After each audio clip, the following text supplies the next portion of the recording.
So Mark Zuckerberg has made some recent comments that I find very interesting. So he actually publicly admitted it was a response to a congressional letter.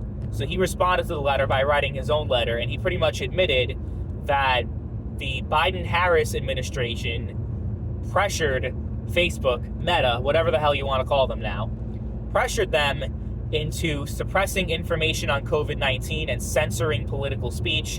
And Zuckerberg actually admitted that because it was one thing that was always portrayed as a right-wing conspiracy theory that, there's no truth to it. And it's just, it's not that they're censoring political speech. It's that they're promoting facts, and they're censoring conspiracy theories, and they're censoring things that are not true. And you have to suppress the fake news because so that way the true news gets out there and people aren't misinformed. Well, the man himself has actually admitted, the person who actually runs the whole fucking thing, that yeah, maybe there was a little bit bias against right-wing Republican ideas, and that he pretty much gave into the pressure from Biden and Democrats to suppress conservative thought on Facebook. It's pretty incredible. I mean, I've been honestly kind of more warm towards Mark Zuckerberg in recent months. I feel like he's kind of I don't know, turned a new leaf is the word to say. Probably not. I think he's just kind of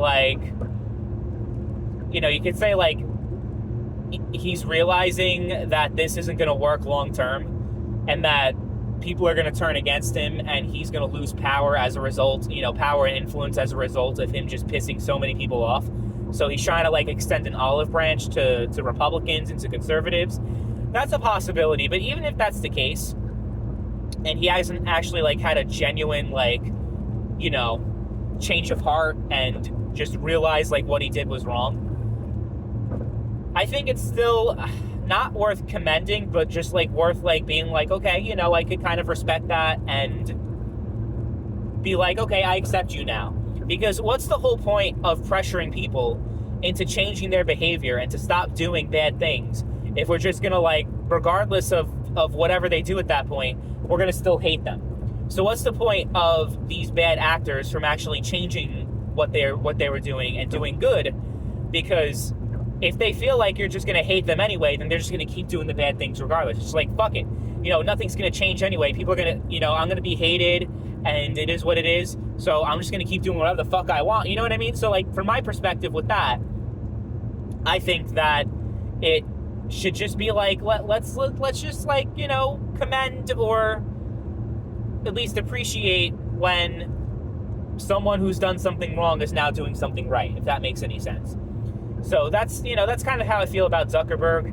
Now, there's still some funky shit going on Facebook as far as censorship and that kind of thing. I've noticed it's been happening a little bit less though recently, over the recent, especially the past year, maybe 2 years. The whole fact-checking thing is kind of stupid though, because I shared a post not too long ago, maybe a couple weeks ago, and it got fact-checked. I don't even remember what the post was, to be honest, but what I do remember is that it got fact-checked, and that said, it had the thing this post has been fact-checked, so it kind of hides the post. It doesn't take it down, but you have to click on it in order to see the post.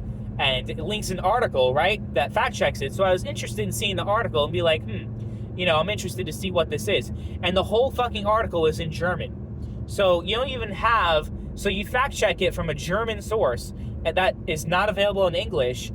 I'm that is just the weirdest fucking thing, and it's just so fucking stupid. They should not have that. They really shouldn't.